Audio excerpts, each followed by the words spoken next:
একসময় যে পরিমাণ টাকা দিয়ে 1 কেজি চাল কিনতে পাওয়া যেত, আজ সে পরিমাণ টাকা দিয়ে 4টি লেবু কিনতে পাওয়া যায়। হ্যাঁ, আমি বলছি বাংলাদেশের বর্তমান প্রেক্ষাপটের কথা। এই যে লেবুটা হয়ে গেছে আপেলের সমান। আর লেবু না খাইতে হবে আপেল। 200 টাকার 180 টাকা করে হালির ডজন, এগুলো কিনে গরিবের পক্ষে খাওয়া কোনো ধরনের সম্ভব না। বর্তমান সময়ে বাংলাদেশে 2 ধরনের মানুষ খুব দ্রুত বাড়ছে। এক হলো ধনী, যাদের অঢেল সম্পত্তি। আরেক শ্রেণীর মানুষ হলো গরিব, যাদের হারানোর মতো কিছু নেই। কিন্তু মাঝখানে যারা ছিল সেই মধ্যবিত্ত, তারা কোথায় যাচ্ছে? তারা কি আসলেই শেষ হয়ে যাচ্ছে, নাকি দ্রব্যমূল্যের ঊর্ধ্বগতিতে তাদের মুখ চেপে বন্ধ করা হচ্ছে?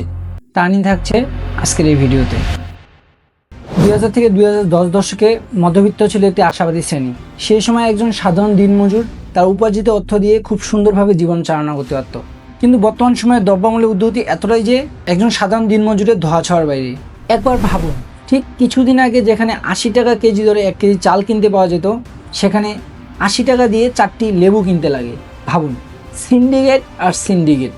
এদেশে মৌসুম ভেদে কখনো চাল, কখনো ডাল, কখনো তেল, এমনকি খেজুরের দামও বৃদ্ধি করা হয়। ভাবুন সিন্ডিকেটের বিস্তার কতটুকু। তারা চাইলেই বিশেষ সময়কে কেন্দ্র করে দ্রব্যের মূল্য বৃদ্ধি করতে পারে। সেটা ঠিক এমন যে ঝোঁক বুঝে কোপ মারা।